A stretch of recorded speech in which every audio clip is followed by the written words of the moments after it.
Hello students, तो हम पढ़ रहे थे कूलाम का नियम और उसी पर बेस कुछ आगे और आज सवाल देखते हैं और आगे क्या क्या चर्चा कर सकते हैं हम कूलाम के नियम में वो देखते हैं। चलिए आगे। तो एक सवाल मैं आपको देता हूं, आप ये कीजिएगा। मान लीजिए कि मेरे पास एक त्रिभुज है इस तरह से, ठीक है, जिसकी भुजाएं हैं एल दूरी की। कितनी दूरी की? एल दूरी की भुजाएं हैं, तीनों बराबर हैं, तीनों बराबर भुजाएं हैं, ठीक है। इनके बिल्कुल केंद्रक पे, बिल्कुल के बीच में केंद्रक पे एक चार्ज रखा है बड़ा क्यू, और यहां तीनों इसके कोनों पे चार्ज रखा है छोटा क्यू और छोटा क्यू, ठीक है। आपको यह बताना है, क्या बताना है आपको? बिल्कुल केंद्रक पे अगर चार्ज रखा है हमने तो ये साम्य अवस्था में होगा। मैं आपको बता रहा हूं कि अगर हम केंद्रक पे चार्ज रखते हैं तो साम्य अवस्था पे ये होगा, ठीक है। आप निकाल भी सकते हो उस चीज को खुद से चाहो तो। क्या करोगे? इस वाले चार्ज के ऊपर, इस वाले पर आप बल को शून्य कर दोगे। आप बल को शून्य करोगे तो आपको पता चल जाएगा कि कितनी दूरी पर रखा जाए इस चार्ज को, इस आवेश को, के साम्य अवस्था आ जाए, ठीक है। लेकिन अब मैं आपसे कुछ और पूछना चाह रहा हूं। साम्य अवस्था तो मैंने आपको बता दिया कि साम्य अवस्था में वो है। मैं आपसे पूछना चाह रहा हूं कि ये जो क्यू है, ये जो बड़ा क्यू है, इसका मान क्या हो क्यू के रूप में? इसका मान क्या होना चाहिए छोटे क्यू के रूप में कि ये साम्य अवस्था में रहे, ठीक है। क्या मान होना चाहिए कि ये साम्य अवस्था में रहे? तो किस प्रकार करोगे इसको, कैसे करोगे, ठीक है। जिस तरह से हमने पिछले सवाल किए हैं, जिसमें तरह से हमने एक ही रेखा पर हमने तीन आवेश रखे थे और उनकी साम्य अवस्था की बात की थी, ये कुछ वैसा ही है, बस थोड़ा सा उससे अलग है। तो उसमें कोई घबराने वाली बात तो है नहीं, उसमें टेंशन वाली कोई बात नहीं है। अगर अलग भी है तो हमें करना तो वही है। हमें पता है कि ये चारों आवेश, ये और ये चारों आवेश ही एक साम्य अवस्था में होंगे। अगर ये चारों आवेश साम्य अवस्था में हैं तो हर आवेश के ऊपर जो कुल बल होगा वो शून्य के बराबर आएगा। आएगा कि नहीं आएगा, ये चीज आप जानते हो। अगर आप ये जानते हो तो आप बोलोगे कि सर क्या करते हैं, या तो इस पे या इस पे या इस पे, इन तीनों में से किसी भी एक आवेश के ऊपर हम कुल बल को शून्य कर देते हैं। तो कर दो कुल बल को शून्य। कुल बल को शून्य करने के लिए हम क्या करेंगे? पहले किसी भी एक के ऊपर हम निकालें कुल बल कितना है। तो इसके ऊपर निकाल लेते हैं। चलो यहां बना लेता हूं इसको फिर से मैं। चलो थोड़ा सा और इसको जूम कर लेते हैं, बड़ा बना लेते हैं, ठीक है। ये हो गया क्यू, ये क्यू और ये क्यू, और इनके केंद्रक पर रखा है एक बड़ा क्यू, ठीक है। अगर ऐसा है तो आपको दूरी की आवश्यकता पड़ेगी। दूरी की आवश्यकता पड़ेगी। किस किस की दूरी की आवश्यकता पड़ेगी? इनके बीच की, इनके बीच की और इनके बीच की, सबकी दूरी की आवश्यक पड़ेगी।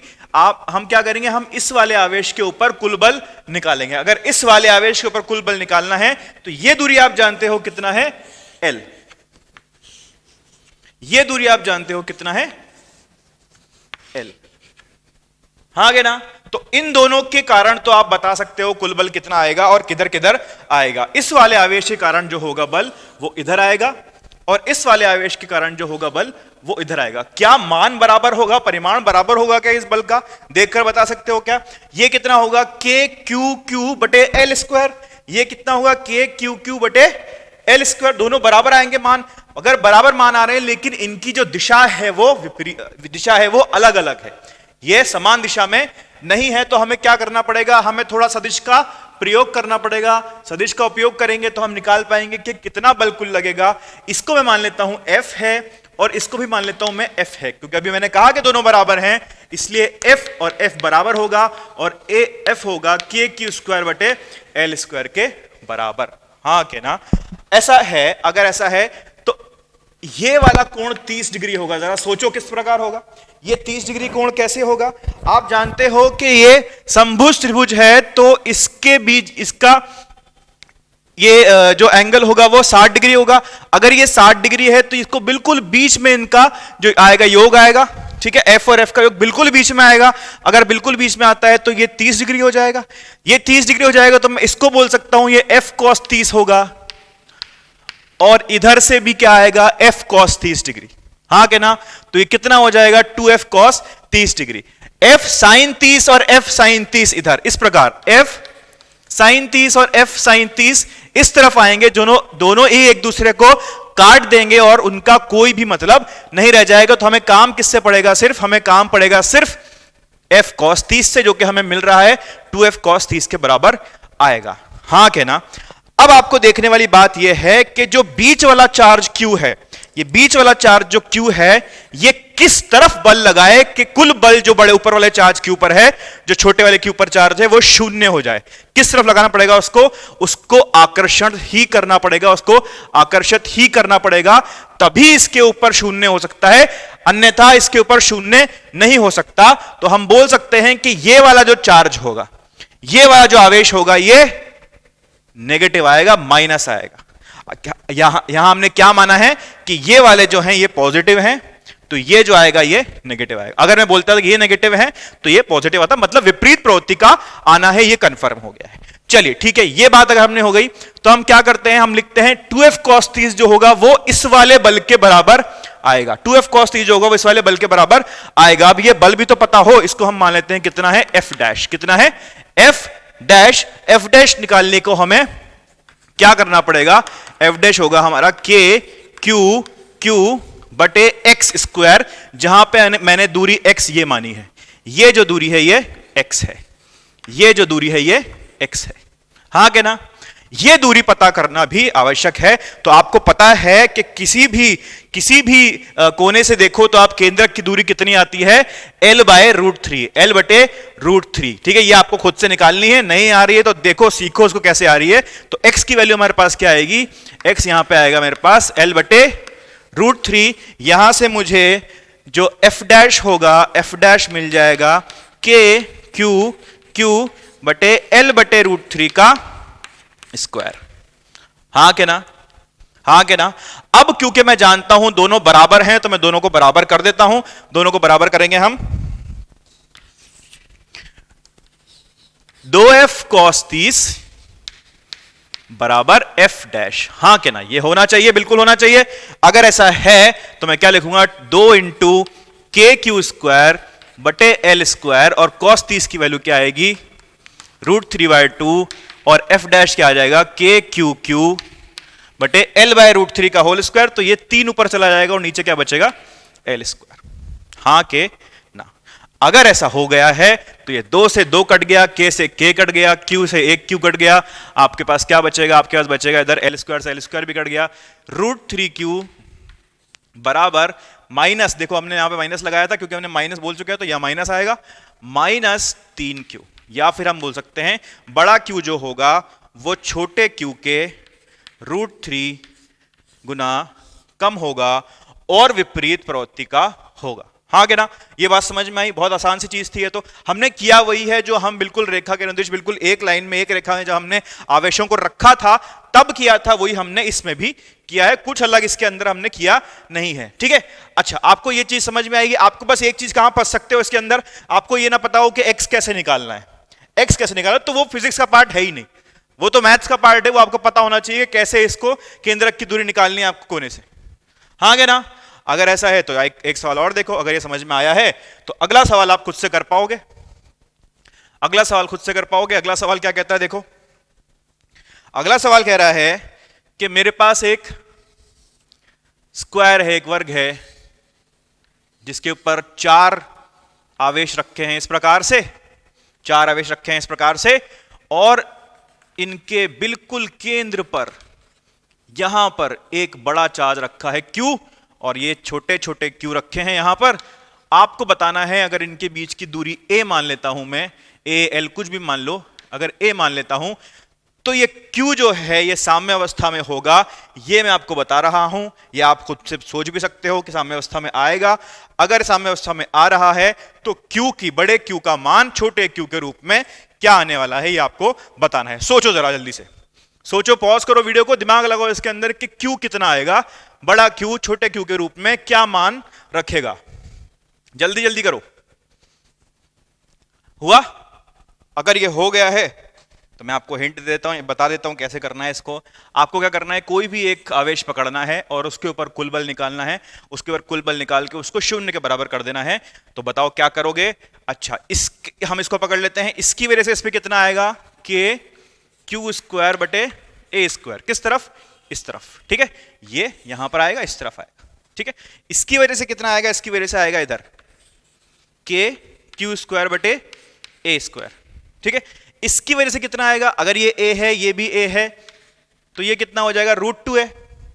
अगर ये √2a होगा तो इसकी वजह से इस तरफ आएगा, कितना आएगा, के Q square by root two A का स्क्वायर।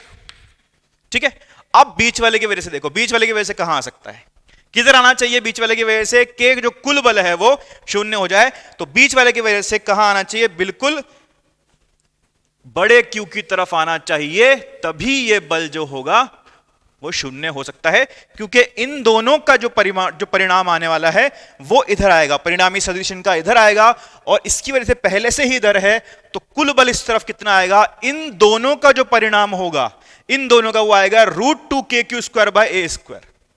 कैसे, क्योंकि ये लंबवत है, आपस में 90 डिग्री का कोण बना रहे हैं, और 90 डिग्री का कोण बनाते हैं तो ये भी इसको मान लो f, इसको भी मान लो f, तो इनका जो परिणाम आएगा वो क्या आएगा, F square plus F square बराबर रूट टू एफ।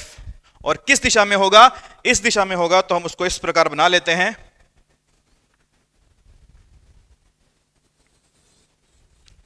के क्यू स्क्वायर रूट टू के क्यू स्क्वायर बटे कितना, ए स्क्वायर। ठीक है, ये हमारे पास आ गया।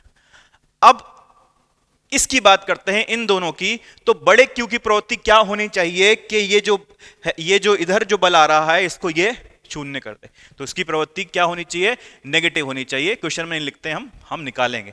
अगर आपको नहीं समझ में आ रहा है कि प्रवृत्ति क्या होनी चाहिए, तो उसमें भी कोई घबराने वाली बात नहीं है। आप क्या करो, आप तो कुल बल निकालो, छोड़ो दिशा किधर है, क्या है, दिशा छोड़ दो उसकी, आप तो कुल बल निकालो और उसको शून्य के बराबर कर दो। ठीक है, कुल बल कितना आएगा, के Q square by root two a square, ये होगा प्लस ये होगा,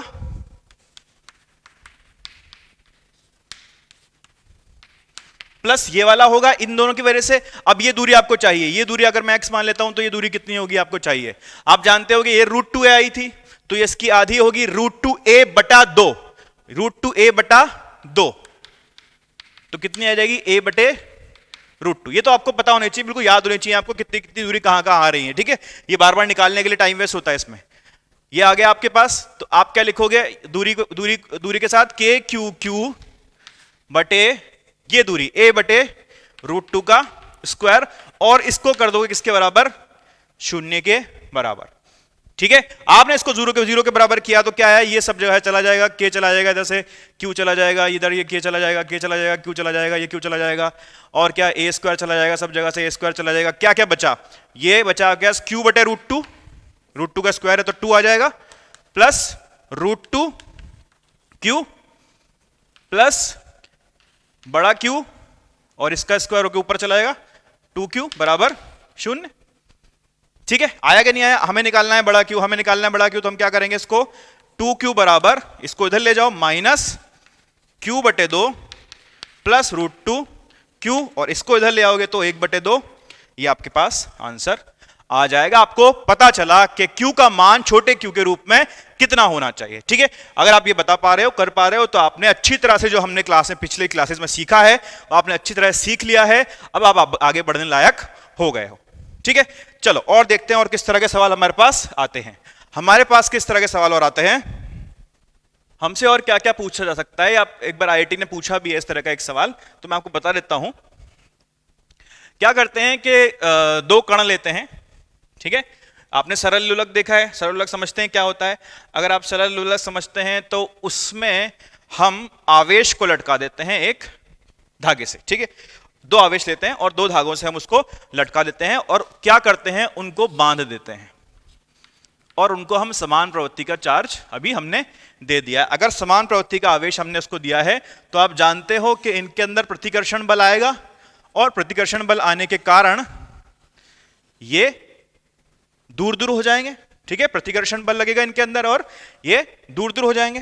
ठीक है, अब आपसे पूछ क्या सकता है, आपसे पूछता है कि अगर ये Q1 है और इसका द्रव्यमान m है, ये Q1 है उसका द्रव्यमान m है, ये Q2 है इसका द्रव्यमान भी m है, ये Q1 है इसका द्रव्यमान m है और इसके Q2 है इसका भी द्रव्यमान m है, तो आपसे पूछा जा सकता है कि कितना एंगल बनाएंगे ये दूर दूर जाके, या कितने दूर हो जाएंगे। एक भी कोई दोनों में से एक भी चीज पूछेगा, बात बराबर ही है।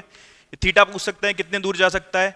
ठीक है, और आपसे पूछ सकता है कि इसके अंदर कितनी टेंशन आ गई है, इस धागे के अंदर कितना टेंशन बल आ गया है, ये आपसे कुछ भी पूछ सकता है। मतलब हम चर्चा इस बात की करना चाह रहे हैं कि इस वाले ऐसे वाले सवालों के अंदर हम कर क्या सकते हैं।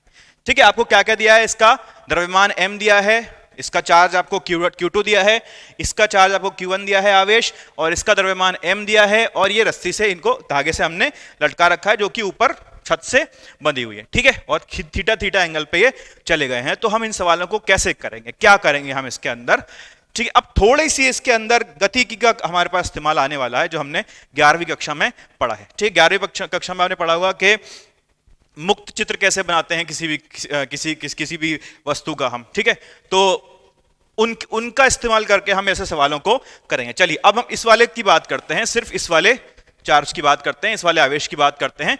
तो ये वाला जो आवेश है इस पर किस प्रकार से बल लग रहा है, ये देखिए।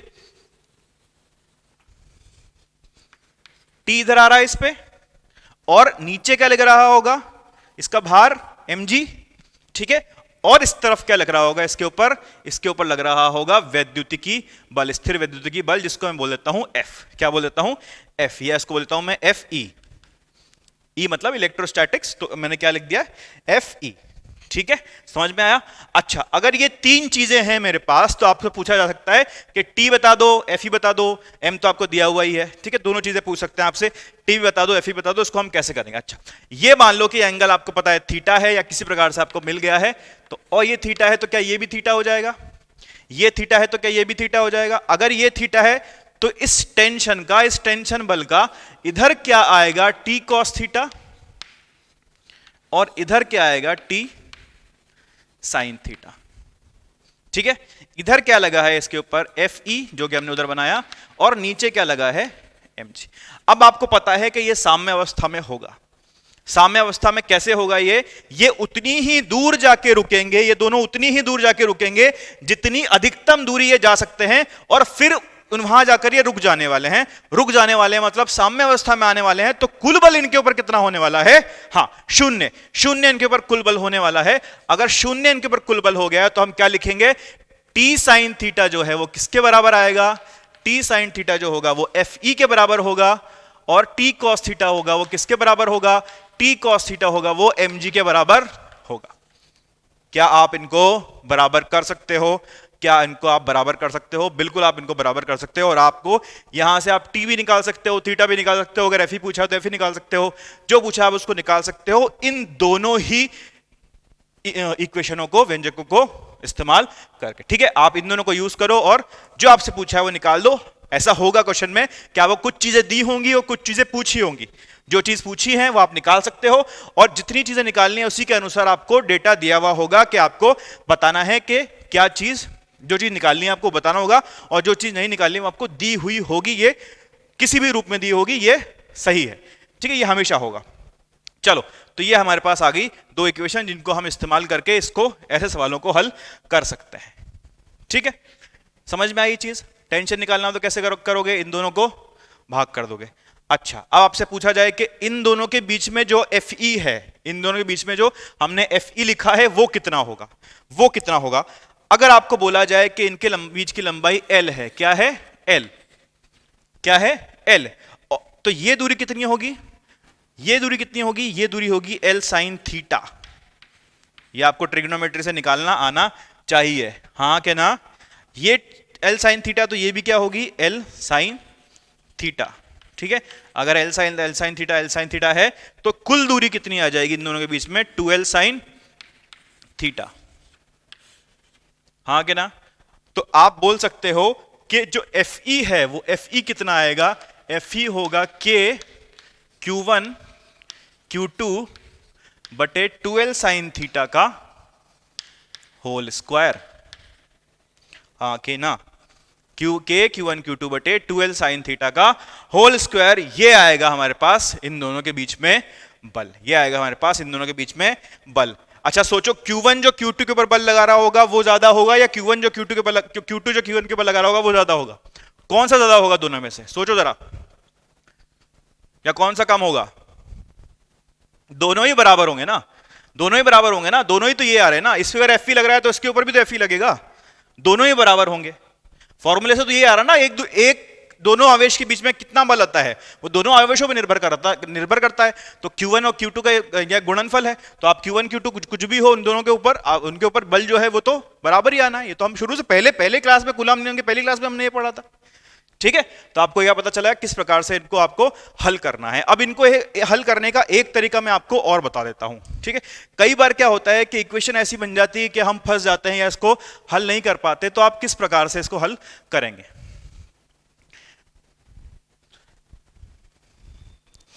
किस प्रकार से आप इसमें करेंगे, मान लीजिए आपके पास 3 बल हैं या कोई भी 3 आपके पास सदिश हैं। मैं बल ले लेता हूं अभी, F1, F2 और F3। ठीक है, इस प्रकार से ये 3 सदिश हैं, 3 बल हैं। ये एंगल अल्फा है, ये एंगल बीटा है और ये एंगल गामा है। ठीक है, F1 के विपरीत वाला एंगल अल्फा है, F2 के विपरीत वाला एंगल बीटा है और F3 के विपरीत वाला एंगल गामा है। ठीक है, अगर ऐसा है तो आप क्या लिखोगे, F1 बटे साइन अल्फा बराबर F2 बटे साइन बीटा बराबर F3 बटे साइन गामा। ठीक है, इसको हम साइन रूल या साइन नियम के नाम से भी जानते हैं, या फिर हम इसको लामी के प्रमेय के नाम से भी जानते हैं। लामी का प्रमेय या लामीज थ्योरम। ठीक है, इस चीज को आपको याद रखना है, बहुत काम की चीज है, आगे भी कई बार हमारे पास काम में आएगी। ठीक है, अब इसको यहां पर कैसे इस्तेमाल करना है। अब आप जानते हो कि ये जो है, अगर ये एंगल थीटा हमने लिया था, ये एंगल हमने थीटा लिया था, तो ये 90 डिग्री है, ये भी 90 डिग्री है। ठीक है, ये कितना हो जाएगा, कुल एंगल कितना हो जाएगा, कुल कोण कितना हो जाएगा, ये वाला 90 प्लस थीटा, ये वाला ये कितना हो जाएगा 90 प्लस थीटा, हाँ क्या ना। और ये कितना हो जाएगा, ये हो जाएगा 180 माइनस थीटा। देखो कैसे आप आ रहा है, 180 माइनस थीटा कैसे आ रहा है, ये कुल कितना था, सीधी लाइन का एंगल कितना होता है 180। अगर ये 180 है तो इसमें थीटा हटा दो, थीटा हटा दो तो कितना बचा 180 माइनस थीटा। तो तीनों एंगल आपको अब इसमें मिल गए हैं, तो आप इसके अनुसार क्या लिख पाओगे, इसके अनुसार आप लिख पाओगे T बटे साइन 90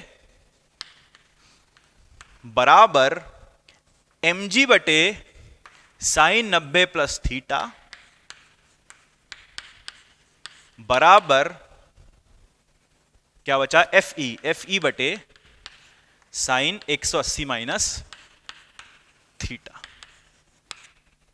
कितना आसान हो जाएगी चीज अगर हमें ये प्रमेय आती हो, हमें समझ में आता हो कि किस प्रकार से करना है, तो बहुत आसान हो जाएंगी चीजें। और हम इसको एक ही लाइन में हमने पूरे जवाब इसके अंदर खोज लिए हैं। ठीक है, अगर आपसे थीटा पूछा हो, टी पूछा हो, एफ पूछा हो, जो पूछा हो, उसके अंदर आप इसको निकाल के बता सकते हो बहुत आराम से। आप इसको बस ये याद रखना है कि ये साइन रूल, साइन नियम, या फिर हम इसको क्या बोलते हैं, लामी का प्रमेय बोलते हैं। ये चीज आपको याद होनी चाहिए, बहुत ही अच्छी चीज है। सितारे लगा लो 3 और इसको अपनी कॉपी में अच्छे से नोट कर लो, नोट्स बनाते जाओ। ठीक है, आइए हम आगे देखते हैं। चलो, और कैसे सवाल आते हैं भाई, और क्या पूछ सकते हैं हमसे, क्या पूछ सकता है और बल के रूप में या बल कूलाम नियम में क्या हमसे और क्या पूछ सकता है, सोचते हैं। हाँ, एक सवाल और क्या पूछ सकता है, देखो ये हमसे पूछ सकता है, आप पहली क्लास पहले याद करने की कोशिश करो, जब हमने कूलाम का नियम शुरू किया था, जब हमने कूलाम का नियम पहली बार पढ़ा था, तब मैंने आपको बताया था कुछ, और मैंने कहा था कि मैं आपको बाद में इसके ऊपर सवाल कराऊंगा। ठीक है, अब मैं उसके ऊपर सवाल आपको कराता हूं, अगर आपको याद होगा तो आप कर पाओगे, आपको नहीं याद होगा तो वीडियो देखो, याद करो। चलो, 2 आवेश इस प्रकार हैं हमारे पास, Q1 और Q2। पहले का द्रव्यमान 2m है और दूसरे का द्रव्यमान m है। पहले का द्रव्यमान 2m है और दूसरे का द्रव्यमान m है। अब क्या किया, हम इनको हाथ में पकड़ के लेकर आए, यहां तक लेकर आए। कितनी दूरी पर ले आए, r दूरी पर हम इनको ले आए। ठीक है, r दूरी पर हम इनको ले आए हाथ में पकड़कर, और क्या किया, हमने इनको छोड़ दिया। जैसे हमने इनको छोड़ा तो क्या होगा, इनके अंदर प्रतिकर्षण बल होगा कि नहीं होगा, क्या इनके अंदर प्रतिकर्षण बल आएगा, क्योंकि दोनों समान प्रवृत्ति के हैं। अगर दोनों समान प्रवृत्ति के हैं तो इनके अंदर प्रतिकर्षण बल आना तो आवश्यक है। इनके अंदर जो प्रतिकर्षण बल आएगा उसके कारण से ये आपस में दूर भागेंगे, एक दूसरे से दूर जाएंगे। हाँ क्या ना? ये एक दूसरे से दूर जाएंगे तो आपको बताना है जब ये 2r दूरी पर पहुंच चुके होंगे। कितनी दूरी पर? जब ये 2r दूरी पर पहुंच चुके होंगे तब इनका वेग क्या होगा? तब इनका वेग क्या होगा? अगर प्रारंभिक, अगर इसका वेग जो है आपको दे रखा है ये जो है v2 आपको दे रखा है, ये 4 मीटर प्रति सेकंड है। कितना है? 4 मीटर प्रति सेकंड है।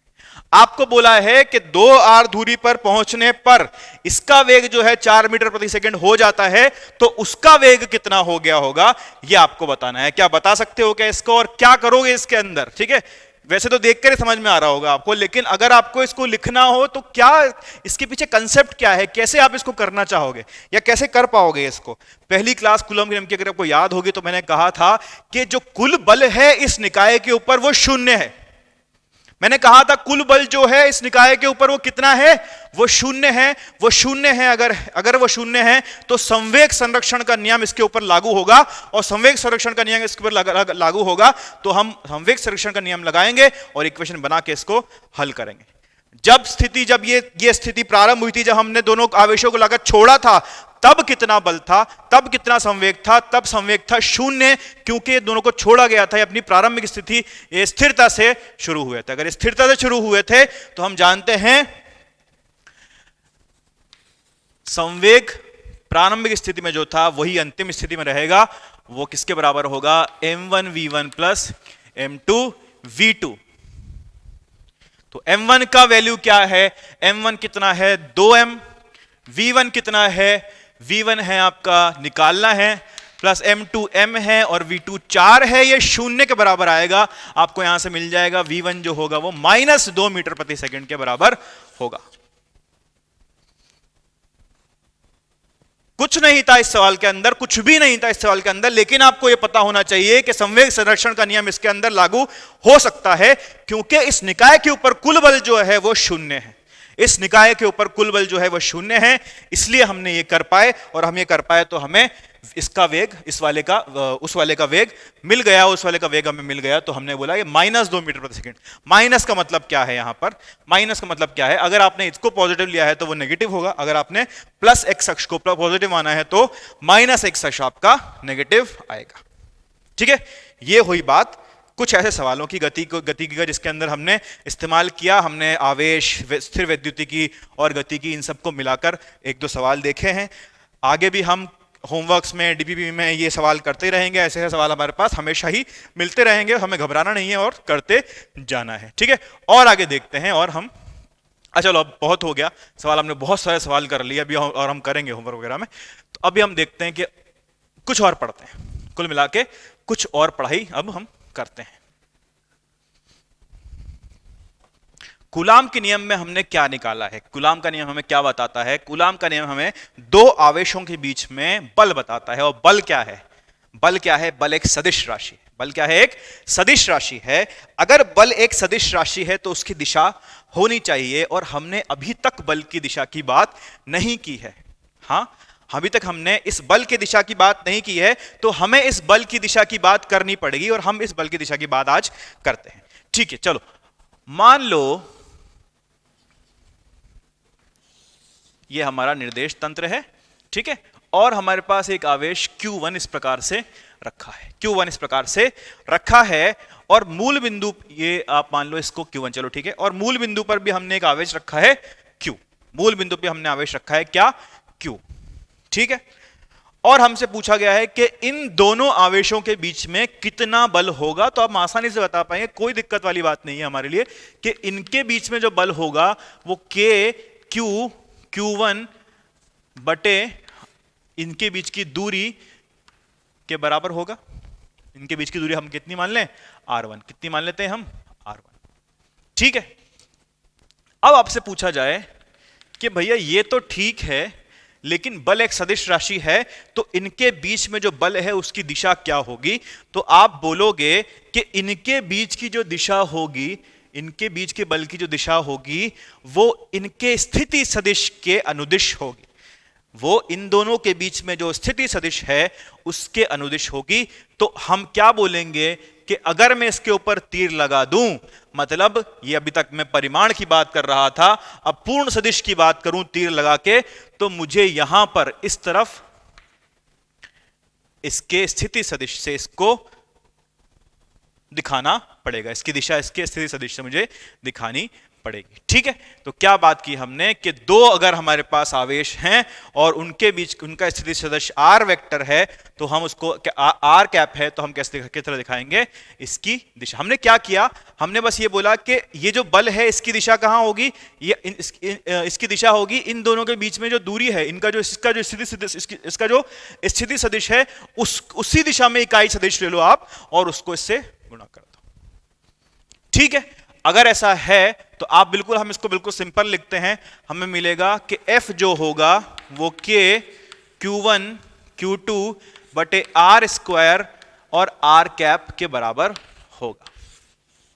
ये हमारा कूलाम का नियम हो गया सदिश रूप में। तो टॉपिक डालोगे आप कूलाम के नियम का सदिश रूप। क्या लिखोगे, कूलाम के नियम का सदिश रूप, और लिखोगे कूलाम का नियम सदिश रूप में क्या होता है, K Q1 Q2 बटे R स्क्वायर और आर कैप, साथ में आर कैप क्या दिखा रहा है, इस बल की दिशा दिखा रहा है। ठीक है, अगर हम इसको ऐसे लिख पाए तो क्या हम इसको ऐसे भी लिख सकते हैं, हम बोल सकते हैं कि ये K Q1 Q2 बटे आर स्क्वायर, और मैंने आर कैप को इस प्रकार लिखना सीखा है, ये इसका परिमाण दिखा रहे हैं हम इसको, तो हमने आर कैप को ऐसे लिखना सीखा है, आर सदिश बटे उसका परिमाण, आर सदिश बटे उसका परिमाण। तो हमें मिलेगा F जो है यहां से मिलेगा K Q1 Q2 बटे आर सदिश के परिमाण का क्यूब, और उसको आर वेक्टर से हमने गुणा कर देना है। तो हमें यह सदिश रूप में मिल गया कूलाम के नियम से बल। ये भी याद रखना है और ये भी याद रखना है, ये याद रखोगे तो ज्यादा अच्छा है। ठीक है, ठीक है। अच्छा, अगर मेरे पास अब दो चार्ज होते हैं, मान लो ये हटा दो इसको, ये Q1 और Q2 है मेरे पास, Q1 और Q2 है मेरे पास, ठीक है, और इसका स्थिति सदिश R1 है और इसका स्थिति सदिश R2 है। हाँ क्या ना, इसका स्थिति सदिश R1 है और इसका स्थिति सदिश R2 है। आपको बोला जाए कि इन दोनों के बीच में आप बल ज्ञात कर, तो इन दोनों के बीच में बल क्या होगा, अगर मैं बोलता हूं कि Q1 Q2 पे बल लगा रहा है इस दिशा में, Q1 Q2 पे बल लगा रहा है इस दिशा में, तो आपसे पूछा जाएगा कि भैया बताओ कि ये बल जो है इसका सदिश रूप में कैसे लिखोगे, तो आप क्या लिखोगे, K Q1 Q2 बटे इन दोनों के बीच की दूरी, इन दोनों के बीच की दूरी क्या होगी, और इसकी दिशा। ये इसका सदिश रूप हमें मिल गया है। तो जिसके ऊपर बल निकाल रहे हो उस तरफ तो शीर्ष आएगा आपका आपके परिणामी बल का, और जिस तरफ शीर्ष आएगा उसी के हिसाब से आप इन दोनों के बीच का विस्थापन सदिश निकालोगे, और विस्थापन सदिश निकालने के बाद आप नीचे तो क्यूब करोगे और ऊपर उसके योग से या उससे माइनस करोगे दोनों को और उसके ऊपर मल्टीप्लाई कर दोगे। ठीक है यही चीज, लेकिन हमने वहां क्या किया है, हमने वहां पर उसको मूल बिंदु पे ना लेते हुए हमने उसको अलग अलग बिंदु पे लिया है, और इसको लिख दिया है हमने R2 माइनस R1 और इसको लिख दिया है R। ठीक है, इसको लिख दिया है R2 माइनस R1 का क्यूब। और आपको शीर्ष कहां मिलेगा, जिसके ऊपर हम बल निकाल रहे हैं। अभी हमने Q2 के ऊपर बल निकाला तो यहां पर शीर्ष आया, या इसको आप ऐसे दिखाओगे ना, तो इसके ऊपर इधर शीर्ष आएगा। हाँ के ना, समझ में आई ये चीज। अगर मान लो Q1 होता और ये Q2 की जगह पर माइनस Q2 होता तो किधर आता, माइनस Q2 होता तो बल की दिशा किधर आती, इधर आती। तो कैसे करोगे, तो कैसे पता चलेगा। अब आपको इसके अंदर ध्यान क्या रखना है, ताकि आपकी दिशा सही आए, जब भी आप दिशा वाली बात कर रहे हो तो आपको ध्यान रखना है कि आपको Q1 और Q2 को साइन के साथ रखना है। तो ये जो फॉर्मूला है, ये तीनों फॉर्मूले जो आपके पास आ गए हैं, ये तीन रूप में मैंने आपको तीन सदिश रूप बताए हैं मैंने आपको, तो तीनों के अंदर ही आपको ध्यान रखना है कि Q1 और Q2 को चिन्ह के साथ, साइन के साथ रखना है। ठीक है, ये आपको बात याद रखनी है। अगर आप ऐसा कर रहे हो तो आपको हमेशा ही दिशा बिल्कुल सही मिलेगी। दोनों आवेशों के बीच में जो बल लग रहा है उसकी दिशा आपको हमेशा सही मिलने वाली है। Q1 Q2 को आपको साइन के साथ रखना है, ये बात आपको याद रखनी है। इसके ऊपर एक सवाल करके देखते हैं ताकि हमें ये और अच्छे से समझ में आए।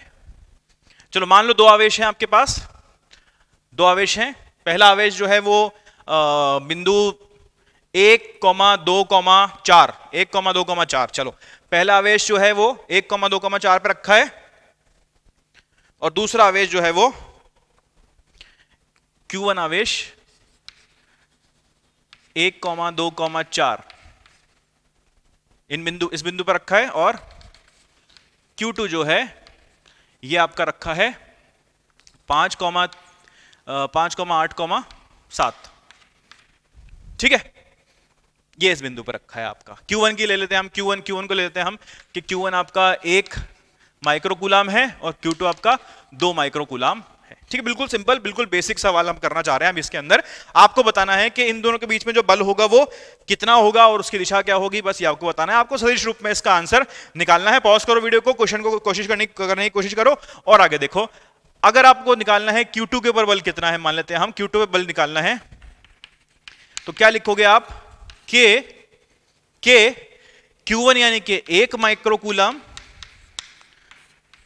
Q2 इज 2 इंटू 10 की पावर -6 कूलाम, ठीक है, बटे, अब आई काम की बात, बटे इन दोनों के बीच का जो सदिश है उसका क्यूब, तो 5 - 1 यानी कि 4i cap plus 8 - 2 6j cap plus 7 - 4 3k cap, इसका परिमाण का क्यूब, इसके परिमाण का क्यूब, अगर इसके परिमाण का क्यूब ये है और आपको इसको इसकी स्थिति से, इसके विस्थापन सदिश से इसको गुणा करना है, तो 4i cap plus 6j cap plus 3k cap.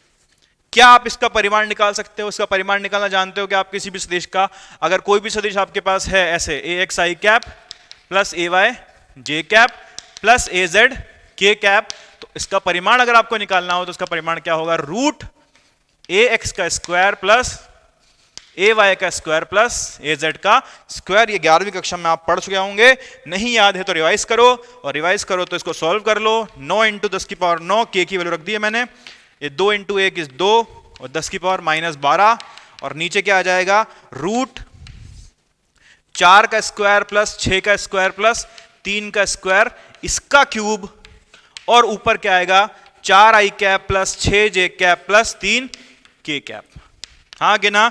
इसको आप सॉल्व करोगे तो आपका आंसर मिल जाएगा, ठीक है। सिर्फ इसको आपको सॉल्व करना है, आपका आंसर सदिश रूप में ही अपने आप आ जाएगा।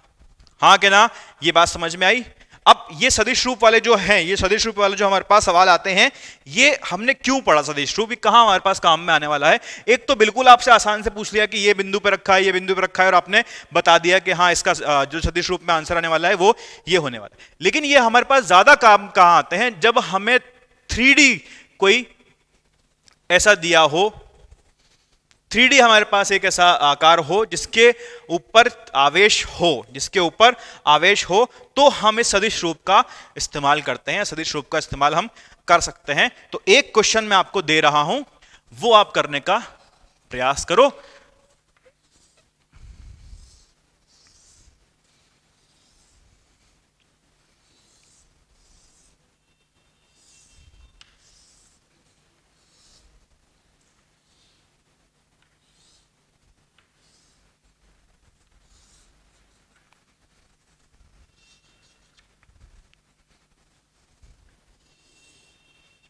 ठीक है, ये आपके पास x अक्ष, y अक्ष, z अक्ष है। आपको बोला है कि इसके हर कोने पर चार्ज रखा है कितना, कितना, q q q q q q और q और q, ठीक है। 8 हो गए, 8 चार्ज इस प्रकार से रखे गए हैं, और आपको बताना है कि जो मूल बिंदु पर जो आवेश है, मूल बिंदु पर जो आवेश है उसके ऊपर कुल बल कितना होगा, उसके ऊपर कुल बल कितना होगा, ये आपको बताना है। चलो इसको करने का प्रयास करो। कर लिया क्या? हो गया होगा अभी तक तो। चलो अच्छा, क्या करेंगे इसके अंदर हम क्या करेंगे, हमें हर आवेश के बीच की दूरी चाहिए, हर आवेश के बीच की दूरी हम निकालेंगे, ठीक है, और इसके ऊपर सारे चार्ज निकालेंगे और देखेंगे एक इधर लग रहा है, एक इधर लग रहा है, एक इधर लग रहा है, एक इधर लग रहा है, एक इधर लग रहा है, और पागल हो जाएंगे, ठीक है। ऐसे हम नहीं कर सकते इसको, तो हम किस प्रकार से इसको करें। हम जानते हैं कि कूलाम के नियम का सदिश रूप क्या होता है, हम उसका इस्तेमाल इसके अंदर करेंगे। चलो ये मूल बिंदु है, तो ये क्या होगा, 0 0 0 0। ये क्या होगा अगर एक्स अक्ष है तो a 0 0।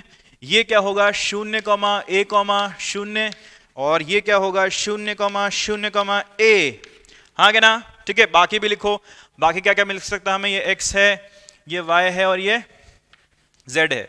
तो x y ये हमें क्या मिलेगा, x y अक्ष वाला a 0, ठीक है। और ये क्या होगा, इधर क्या है y z, तो a 0 a, और ये होगा हमारे पास z a 0 a, और ये क्या बचा हमारे पास, ये बचा हमारे पास a a। हाँ कहना, समझ में आई ये चीज। अब हम इनके स्थिति सदिश लिखेंगे, क्या लिखेंगे हम इनके स्थिति सदिश लिखेंगे। तो इसका स्थिति सदिश लिखते जाओ, सबसे पहले इसका लिख लो, कहां गया हमारा x, इसका लिख लो। तो इसका स्थिति सदिश क्या होगा, a i cap plus 0 j cap plus 0 k cap. लिखूं क्या, उसको लिखने की जरूरत नहीं है उसके लिए, ठीक है। इधर क्या होगा, अब क्या हो गया, हम ये क्या हो गया, a i cap 0 i cap plus a j cap plus 0 k cap, 0 लिखने की जरूरत नहीं है। तो ये क्या हो गया a j कैप, और इधर क्या आएगा हमारे पास, इधर क्या आएगा a k कैप। आया क्या, ये तो 3 हुए। आगे की बात करें तो हमारे पास क्या था, ये था, यहां पर आएगा हमारे पास a i cap plus a j cap, हाँ के ना। और इसकी बात करते हैं तो a j cap plus a k cap, और इसकी बात करते हैं तो a i cap plus a k cap. 0 वाला जो है उसको लिखने की हमारे पास आवश्यकता नहीं है, ये बचता है, इसको हम क्या लिखेंगे, a i cap plus a j cap plus a k cap, ठीक है। अब हमारे पास सदिश रूप में ही जवाब आएगा, तो हमें कुछ नहीं करना, हमें सिर्फ हर आवेश के कारण इस मूल बिंदु पर जो आवेश है उस पर फोर्स निकालना है, बल निकालना है, और उसको जोड़ देना है। तो हम क्या बोलेंगे, मान लेते हैं ये जो है हमारा 1 है, ये 2 है, इधर 3 है, ये 4 है, ठीक है, ये 5 है, और ये 6 है, ये 7 है, और ये वाला 8 है, ठीक है। 8 हमारे पास आवेश हो गए। तो बल कितने आएंगे इसके ऊपर, बल कितने आएंगे इसके ऊपर, 7 आवेश बचे हुए, 7 आवेश इसके ऊपर बल लगाएंगे, तो कुल बल कितने आएंगे इसके ऊपर, 7। हम लिखना शुरू करते हैं। पहले हम लिखते हैं 2 की वजह से 1 पर कितना बल आएगा सदिश रूप में, ठीक है। तो हम क्या लिखेंगे, k 2 की वजह से, का ये दोनों k q स्क्वायर बटे इनके बीच का सदिश r वेक्टर, या क्या हम लिखेंगे, इसमें से इसको या इसमें से इसको, किसमें से किसको घटाना है, जिसके ऊपर हम बल लगा रहे हैं, बल निकाल रहे हैं, उसमें से दूसरे वाले को घटाना है। जिसके ऊपर बल निकाल रहे हैं उसके सदिश में से दूसरे वाले सदिश को घटाना है, ये याद रखो। तो इसमें से इसको घटाओगे तो क्या आएगा, a i cap minus a i cap का क्यूब ऊपर माइनस a i कैप, ठीक है। इसी तरह 3 की वजह से निकालोगे तो क्या आएगा, k क्यू स्क्वायर बटे माइनस a j कैप का क्यूब, इसके परिमाण का क्यूब, और ऊपर माइनस a j कैप। 4 की वजह से निकालोगे तो कितना आएगा, k क्यू स्क्वायर, बोलते जाओ, माइनस a k कैप के परिमाण का क्यूब, और ऊपर माइनस a k कैप, ठीक है। अब निकालते हैं 5 की वजह से, तो 5 की वजह से कितना आएगा, f5 1 पर कितना आएगा, k क्यू स्क्वायर बटे 0 i cap plus 0 j cap plus 0 k cap minus this, minus ये, तो minus a i cap minus a j cap, और नीचे इसका परिमाण minus a i cap minus a j cap, उसका क्यूब, हाँ के ना। और छठे की वजह से कितना आएगा, k Q square minus a, 6 कहां गया, 6 कहां गया, ये रहा, a j cap minus a k cap, और नीचे क्या आएगा, इसका परिमाण का क्यूब। 7 की वजह से क्या लिखेंगे, k क्यू स्क्वायर माइनस ए, कहां गया 7, कहां गया 7, 7 कहां है, 7 कहां है, 7 कहां है, ये रहा 7, अरे खो गया, ये रहा, माइनस ए आई कैप माइनस ए के कैप, और नीचे इसका ही क्यूब, हां के ना। और क्या लिख सकते हैं हम, 7वें 8वें की वजह से एक पर क्या आएगा, के क्यू स्क्वायर बटे बटे क्या, पहले ऊपर वाले देते हैं, माइनस ए आई कैप माइनस ए जे कैप माइनस ए के कैप, और नीचे क्या आएगा, माइनस ए आई कैप माइनस ए जे कैप माइनस ए के कैप के परिमाण का क्यूब। इतना लंबा लिखा, थक गए, ठीक है।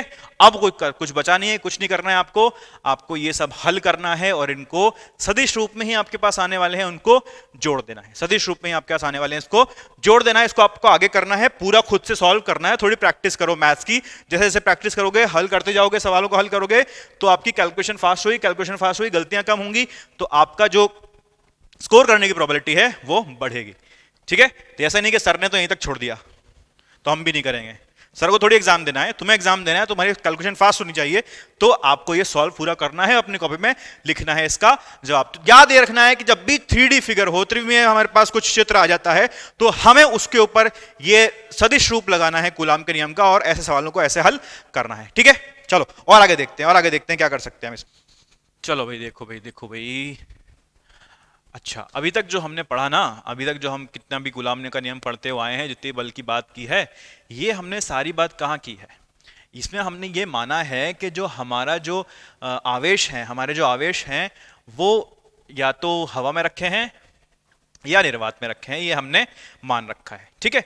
लेकिन अगर ऐसा भी तो हो सकता है कि कहीं और रखा हो, किसी और माध्यम में हमने रख दिया हो, किसी और माध्यम में हमने आवेशों को रखा हो, तो क्या होगा, तो भी क्या हम ये नियम लगा पाएंगे, क्या हम कूलाम का नियम इस्तेमाल कर पाएंगे उसके अंदर, हाँ ऐसा हो पाएगा क्या हमारे साथ। तो हम उसके ऊपर चर्चा करते हैं कि अगर हमारे पास किसी माध्यम में हमें 2 आवेश रखे हों या कितने भी आवेश रखे हों, तो उसमें हम कूलाम का नियम कैसे इस्तेमाल करेंगे, और उसमें बल कितना होगा, क्या उतना ही रहेगा, कम हो जाएगा, बढ़ जाएगा, वो हम देखते हैं इसके अंदर। तो इसको समझने के लिए क्या करो कि आपके पास मान लो कि HCl है, क्या है, हाइड्रोक्लोरिक एसिड। हाइड्रोक्लोरिक एसिड में आप जानते हो कि उसके अंदर H+ और Cl- आयन होते हैं, H+ और Cl- आयन उसके अंदर होते हैं।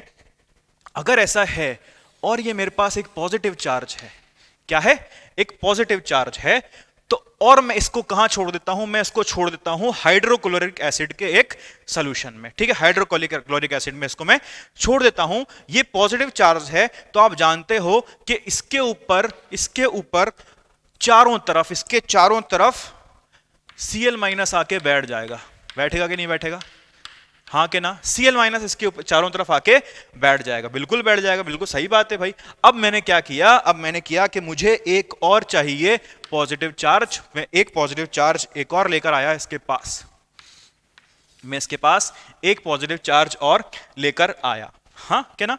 तो ये जो चार्ज है, ये नेगेटिव चार्ज जो है और ये जो पॉजिटिव चार्ज है, क्या उसके ऊपर ये वाला, इसको अगर मैं बोल दूं 1 है और ये 2 है, तो क्या 2 1 के ऊपर बल लगाएगा, इसके ऊपर भी लगाएगा और इसके ऊपर भी लगाएगा।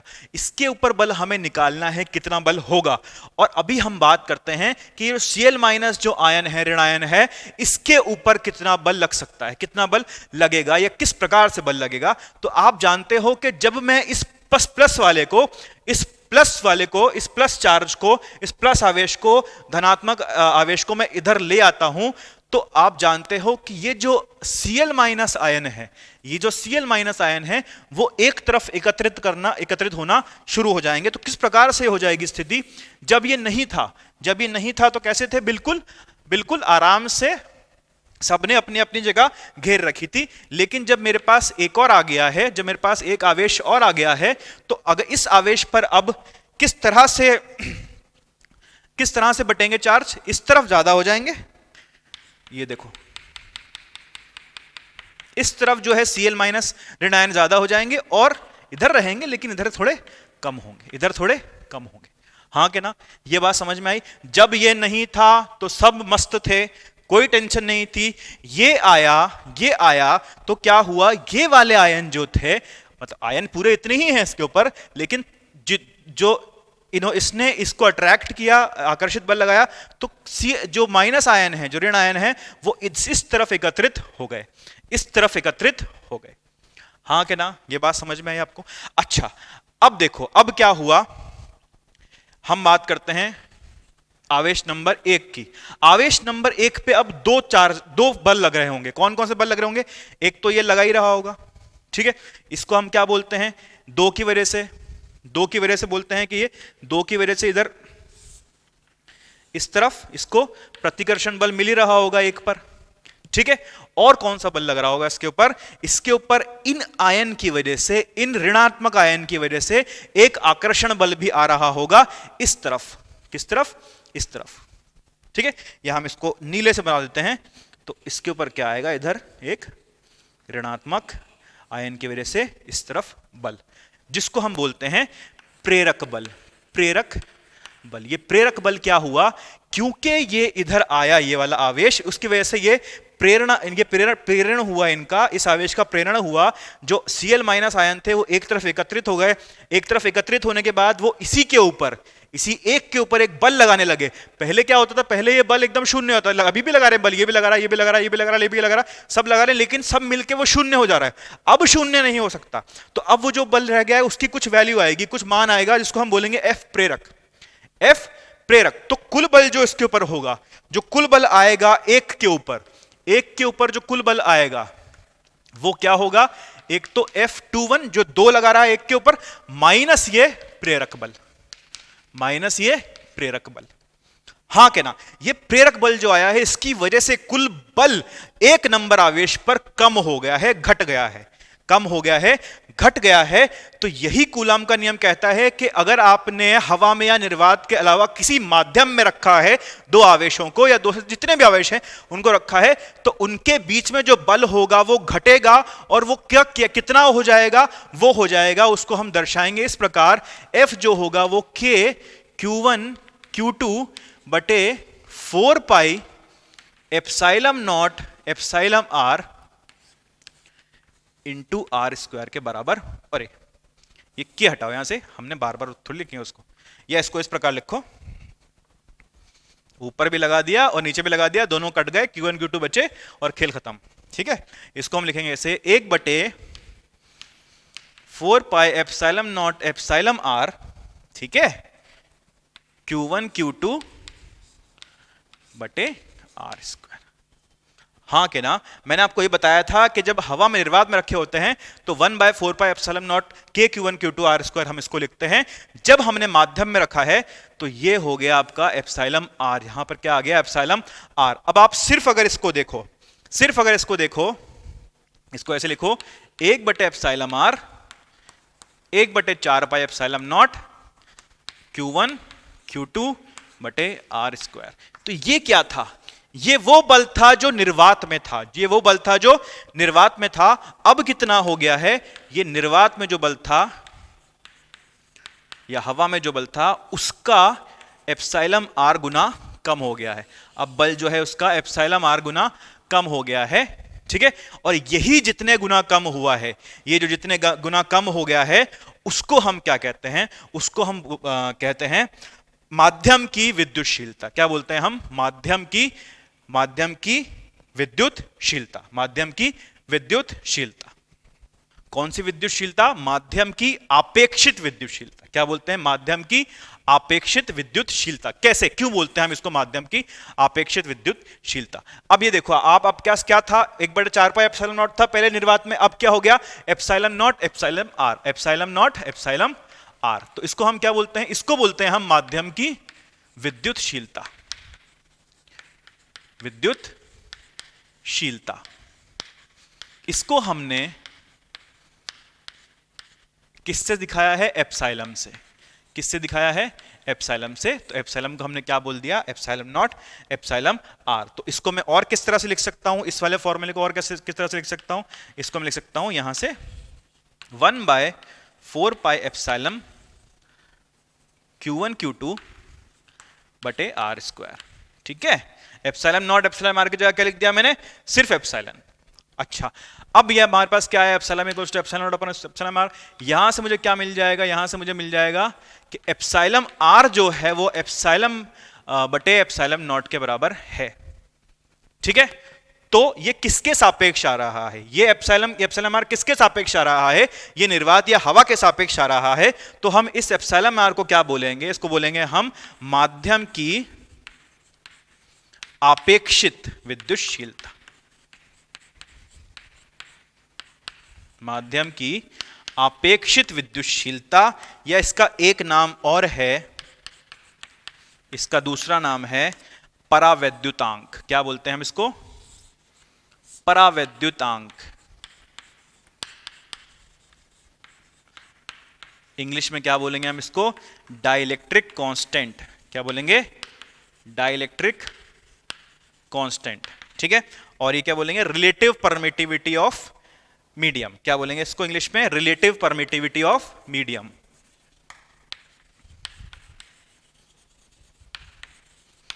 Relative permittivity of medium. और ये क्या है इंग्लिश में, रिलेटिव परमिटिविटी ऑफ, नहीं, absolute permittivity of medium. Permittivity मतलब विद्युतशीलता।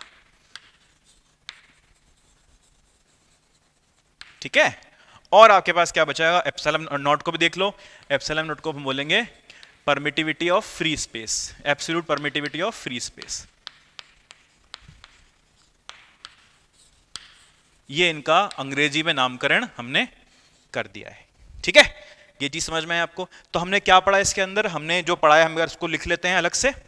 हमने पढ़ा कि माध्यम के अंदर, किसी माध्यम के अंदर आपके पास अगर कूलाम का नियम आपको लगाना हो तो आप कैसे लिखोगे, F बराबर 1/4 pi epsilon naught epsilon r Q1 Q2 बटे आर स्क्वायर। ठीक है, या आप इसको कैसे लिखते हो, K बटे एप्सिलॉन आर Q1 Q2 बटे आर स्क्वायर। ठीक है, या आप इसको कैसे लिखते हो, 1/4 पाई एप्सिलॉन Q1 Q2 बटे आर स्क्वायर। हाँ के ना, ठीक है। अगर आप इसका सदिश रूप लिखना चाहते हो तो आपको आर के साथ छेड़छाड़ करनी है, बाकी आपको सदिश रूप की जरूरत नहीं है, तो आपको कोई जरूरत नहीं है उसकी। ठीक है, ये चीज समझ में आई, ये चीज समझ में आई कैसे हुआ ये सब। हाँ, आपको याद रखना है कि मीडियम में, माध्यम में जो बल आएगा वो निर्वात में जो बल है उसके एप्सिलॉन आर गुना कम आएगा, परावैद्युतांक के गुना कम आएगा। ये चीज आपको याद रखनी है, और इसको हम ऐसे ही परिभाषित भी करते हैं परावैद्युतांक को। ये वो अंक है, ये वो नियतांक है जितने गुना बल कम हो जाता है किसी माध्यम में, किसके सापेक्ष, अगर हम देख रहे हैं हवा या निर्वात के सापेक्ष, तो जितने गुना बल कम हो जाता है उसी को हम माध्यम की आपेक्षित विद्युतशीलता या परावैद्युतांक उसको हम बोलते हैं। ठीक है, तो ये हमने चर्चा की सारी की सारी किसके, कूलाम के नियम के बारे में। कूलाम के नियम में जितने भी तरह के सवाल बन सकते हैं, या इतने तरह के सवाल आप, जिस तरह के सवाल बनते आए हैं, मैं ये कहूंगा कि सवाल तो कितने भी तरह के बन सकते हैं, वो हमने देखे हैं। हम चाहते हैं कि हम हर तरह का सवाल करके देख लें, हम हर तरह से खोज लें कूलाम के नियम में क्या क्या कर सकते हैं हम, वो हमने सारा किया। और होमवर्क और डीपीपी और शीट वगैरह आप करते रहिएगा, अगर आपको मिलते रहेंगे वो आप करते रहेंगे, हम डिस्कस करते रहेंगे। और आगे हमें क्या पढ़ना है, विद्युत क्षेत्र हम देखेंगे अब अगली क्लास से। अगली क्लास में विद्युत क्षेत्र हम शुरू करेंगे। चलो आगे अगली क्लास की चर्चा अगली क्लास में करते हैं। बस आपको इतना बता देता हूं कि अगली क्लास में हम विद्युत क्षेत्र शुरू करने वाले हैं। आज के लिए थैंक यू।